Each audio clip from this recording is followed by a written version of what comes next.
everybody, so today I am going to be painting my Nintendo Switch case.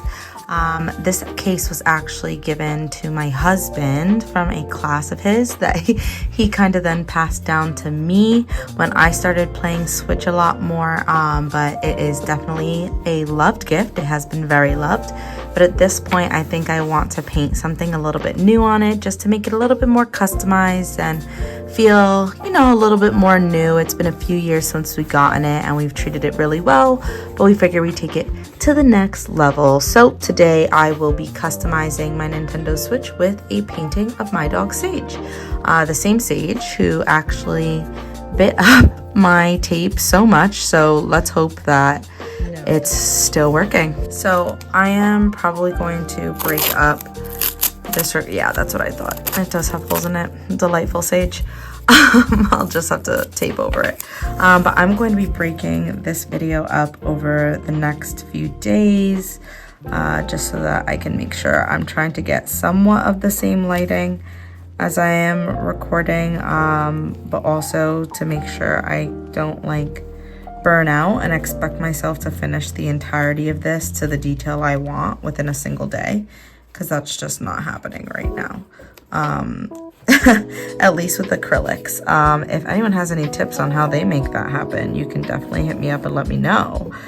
But for now, I will be doing this over some time. So please excuse if there are any continuity issues or things like that, or like, you know, let me know. So yeah, right now I am just taping.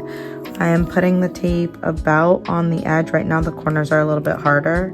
I'm gonna have to do it a few times on the corner, and then I'm just pushing the tape in because obviously there's a little bit of a divot, but I know I'm going to be doing more than just one layer, so it's okay if my first layer isn't, you know, let's chunk this down a bit more.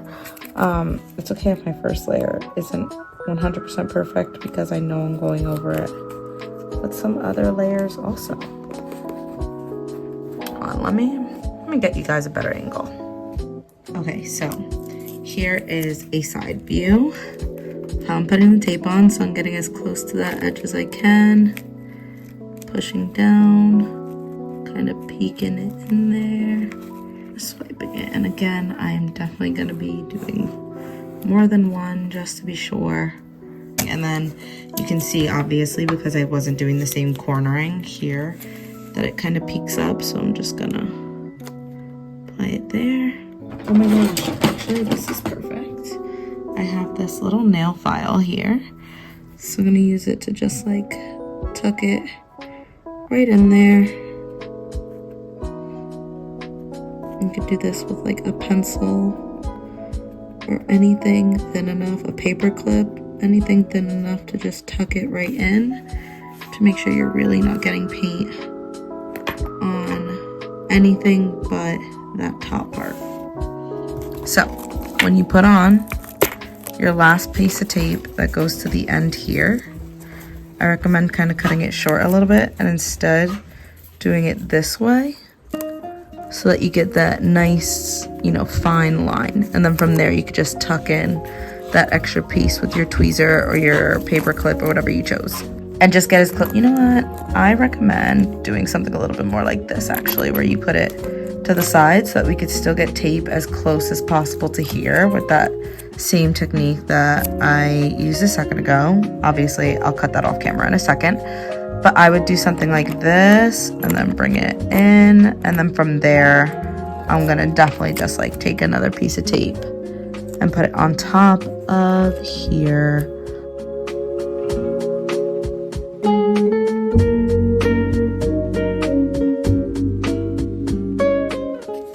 We're all set. Oh, wait. Nope, that's good. That's good.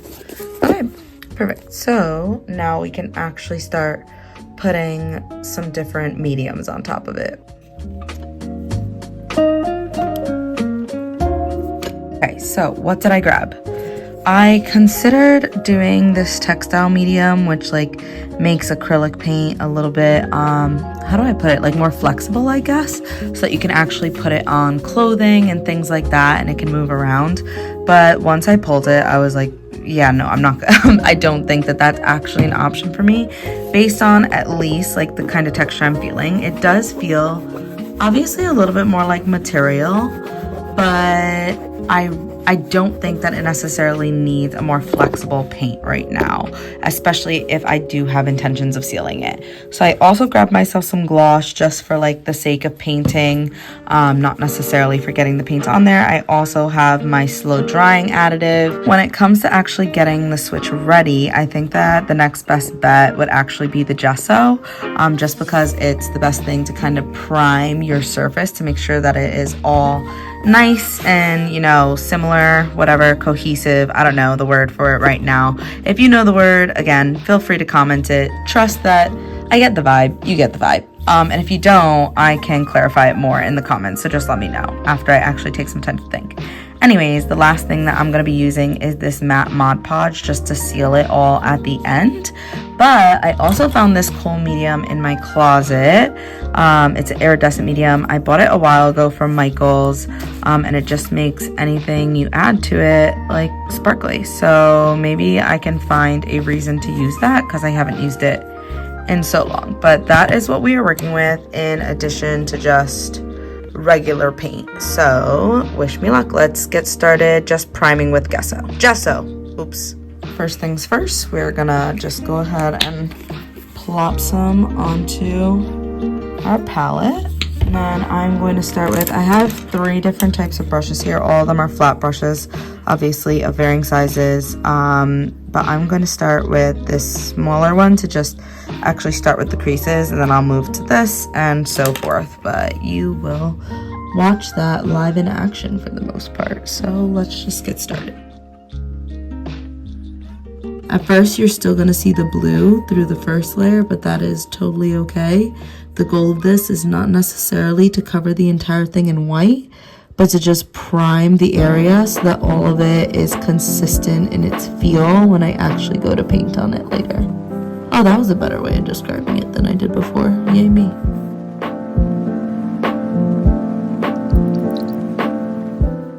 Because of the type of material that the case is, I'm actually going to try to swipe in a bunch of random directions so that I'm making sure I'm actually filling in all of the fibers with that gesso. This way the surface can actually be nice, flat, and even. But I'm going to be applying a second layer, so it's okay how it looks at first, no matter what direction I'm swiping in, as long as my second layer I'm a little bit more consistent. Okay, so at this point I'm just doing that final back piece. I do have to remember to obviously also gesso the back of the switch case, but I cannot do that while the front is still wet, obviously. I can either wait for it to dry, or I do have like a air dryer that I can use as well. But I'm actually just gonna take this time to also talk about, I know that obviously right now I'm using gesso. If you do not have gesso, another option that you can do is you can actually take a sander, sorry, tongue got a little tied there. You can take a sander. I just so happen to have one right next to me. I always have one next to me. And you can actually lightly sand your case, and then from there you can paint a white layer on top and then wait for it to dry, paint another white layer, and then it's up to you if you again lightly sand it and do one more light layer after brushing off the dust. But that's just one way that you can kind of even out your surface if you don't have any gesso to just nicely apply right onto your switch, because obviously I have this, but that doesn't mean everybody else does. So that is an option for you. At this point, I'm going to wait for this to dry because my hand dryer is actually downstairs, and then we will paint the back.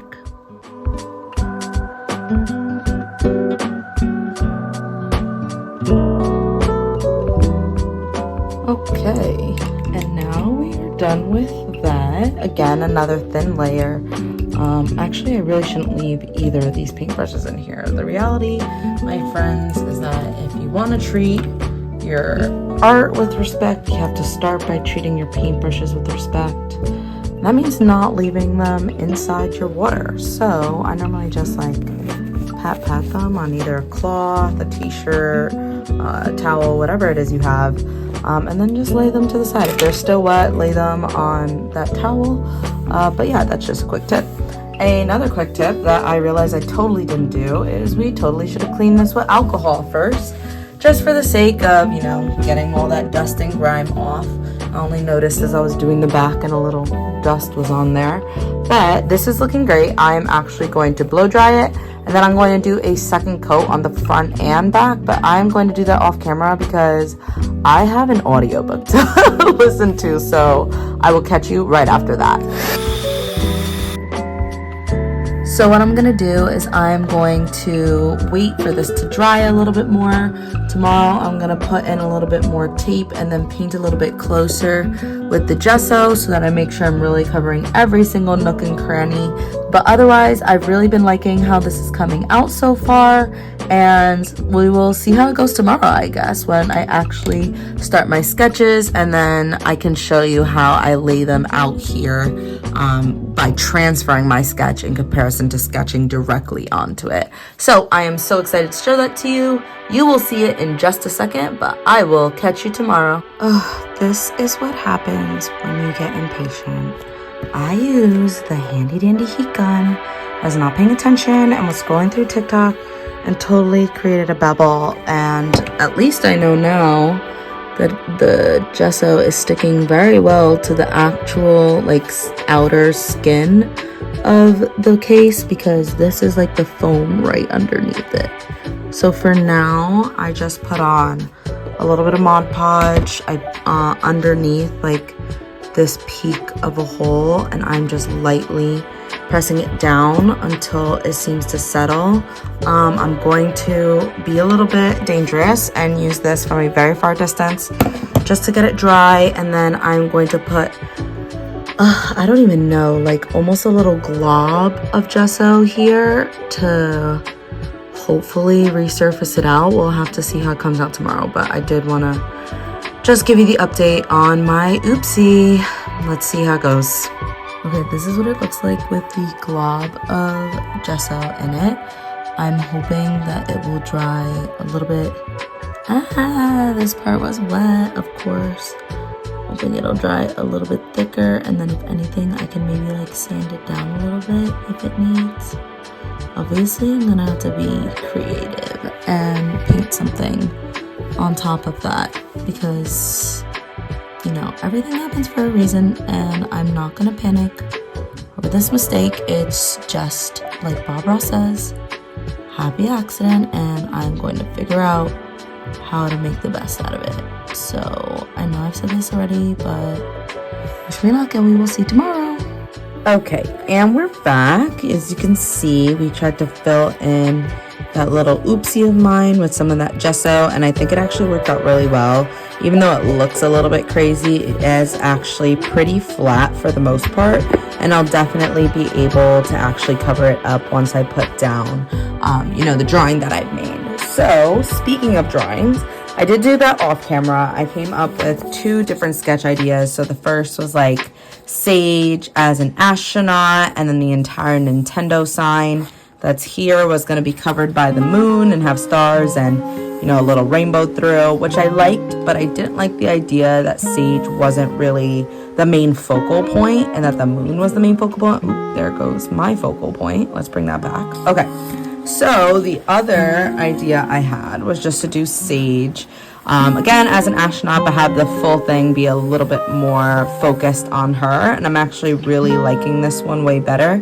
I'm wondering if I do or don't want to incorporate that same like rainbow-esque thing. It's not really a rainbow, but you know, the rainbow trail.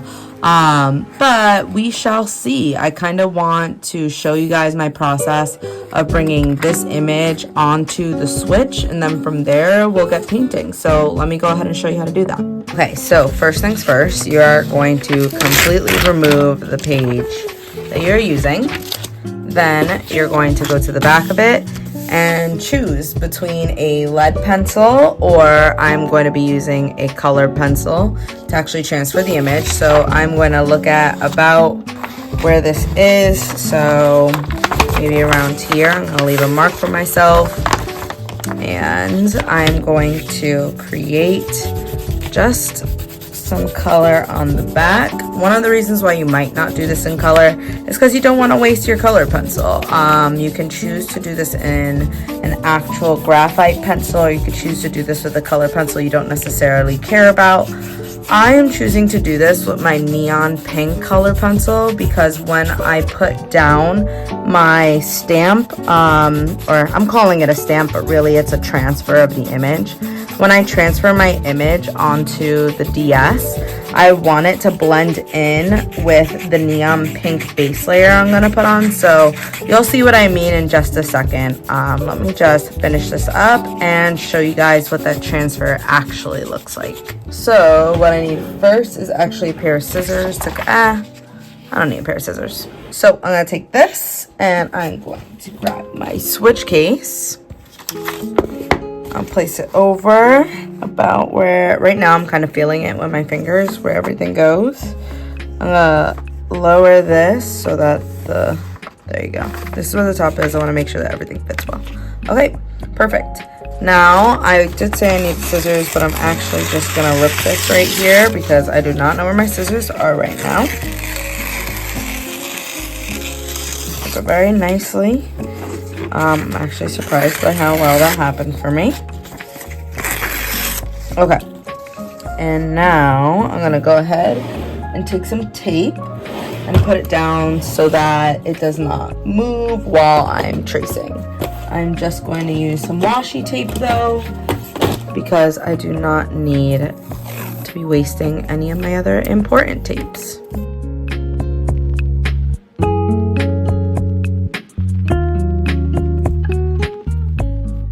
Now from here, I'm going to use just a regular mechanical number 2 pencil, and I'm going to trace the same image down, making sure to put enough pressure that it'll impress onto the back, but not so much pressure that I'm gonna rip straight through the paper. So that might be something that you play with a little bit as you learn how to do this yourself, but I'm gonna go ahead and give it a go. I'm still not perfect when it comes to actually impressing the image on something because it's not something I do super often, but let's give this a try. Okay, it's time for the big reveal. I am nervous because honestly, I don't know, it's not always super consistent, which is fine because at the end of the day, this is just one tool to kind of help me not have to redraw the whole thing, but let's see how it went. Okay, she's there. If you can see, the imprint is there. Now, why did I do it in neon pink? Because the very first base coat I'm gonna put on top of the whole thing is on neon pink color. So when I draw right now, I'm gonna go ahead and like redo some lines and like draw properly on top of this. But this is not going to be my final sketch. The final sketch is going to be something that I do with a different color pen. For now, I'm considering this yet again a draft for myself. Even though obviously I already did the draft on, or not really on, but in my sketchbook, and now I've laid it on here. This is just a quick draft, and then I'm gonna add some more lines. But again, I'll show you that in just a second. So as you can see, my original draft is not so different from my final draft, but some small things that I wanted to change, and I'm glad I was able to do that with the violet pen, or not really a pen, but a pencil. So at this point, like I said, I'm going to be taking my Arteza. I'm going to be mixing it in with a little bit of some slow drying medium, and then I'm going to go ahead and put it right on top of here, and let's see how that goes.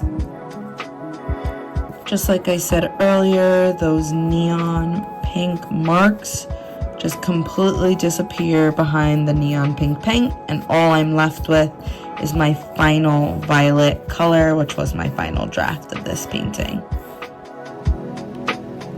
And don't forget to paint the back too while you're at it. Okay, so at this point, everything is fully primed and painted and ready for some detail work. I'm so excited to actually start the cozy painting part of this video. I hope you guys enjoyed learning how to actually get the paint on in a safe way and have learned from my happy mistakes. But otherwise, if you have any questions or comments about the actual painting afterwards, please feel free to, comment in the comment section and I will get to you ASAP. Thank you guys for watching, and I hope that you enjoy my little cutie sage being created.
Okay, it is time to peel off the tape. I think I will start around the top and make my way down. And yeah, give it my best shot.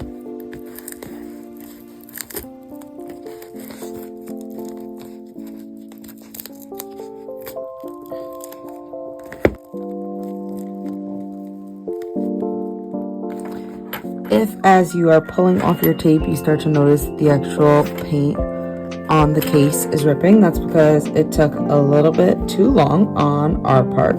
You should try to rip it when the paint is just a little bit wet. That's okay, it doesn't mean it's not solvable. All you're gonna do is take a tweezer, do a straight line down so that it like kind of chops the paint. At the same time, you're like tucking in that painting back into that zipper area, so that it breaks apart and it kind of tucks in so that you don't see like an ugly rip. So that is what I'm doing here, see? And then you rip it and you're good. And anything extra, just tuck right on in.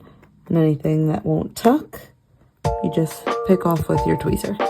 And that should hopefully work as easily for you as it is for me. But if you have any troubleshooting and need any ideas, you can shoot me a comment in, well, the comment section. Okay. Now I'm just going to use this tweezer to hold it down the line to make sure it doesn't rip and it's a little bit less on me. Again, some of this tape is sticking around. I'm just using the tweezer to pick it right off or tuck it in. Those are your two options as you're working with this. Once you Mod Podge, you'll see how we kind of continue to solve for that problem. Okay, so there may be some places after peeling up the tape where you've missed a little bit of a section, or maybe it's a little bit ridgy. It's up to you to decide what you are or aren't okay with. I'm going to fill this in and then show you the end product.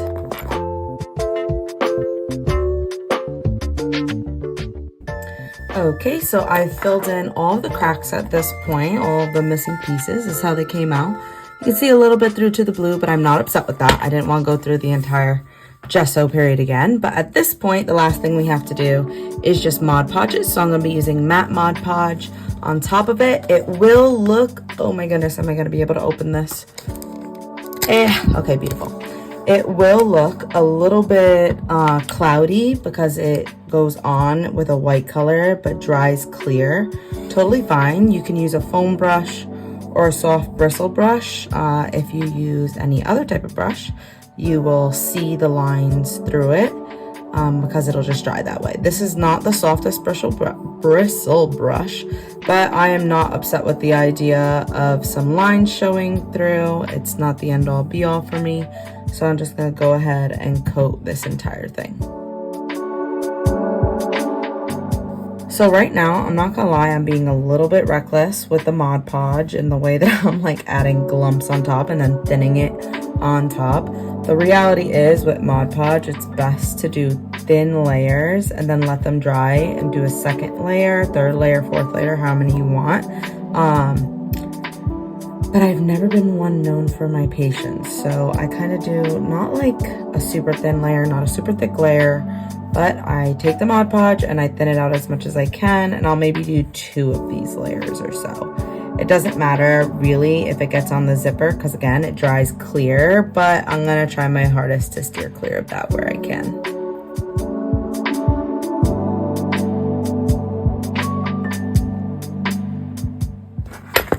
Now, one thing you are going to want to do is make sure to let that first layer dry completely before flipping it over and trying to paint the other side, because the Mod Podge itself sticking onto the paint will pick up the paint and that will ruin your entire project. So I'm very serious about giving this the time it needs to dry. Normally it takes anywhere between 20 and 30 minutes depending on how much you put, but I'm actually going to give it the remainder of the night and I will come back to this tomorrow to see how it dries and to just finish up the backside. So last night I ended up doing my first coat on the back and then I did another coat before I went to bed on both sides, and it is looking really good. I thought I might have had to use an acrylic spray on top to get rid of any tacky feeling, but it actually feels pretty good. And when you look at it, you can barely even see our oopsie. With like certain light, obviously it can be seen, but outside of that, because of the textured look we created with the clouds, it pretty much disappears right in. So I am super, super happy about it. It's looking great. If you have any questions, please feel free to hit me up in the comments, but otherwise, be sure to like and follow and subscribe for more, and I will catch you guys next week. Bye.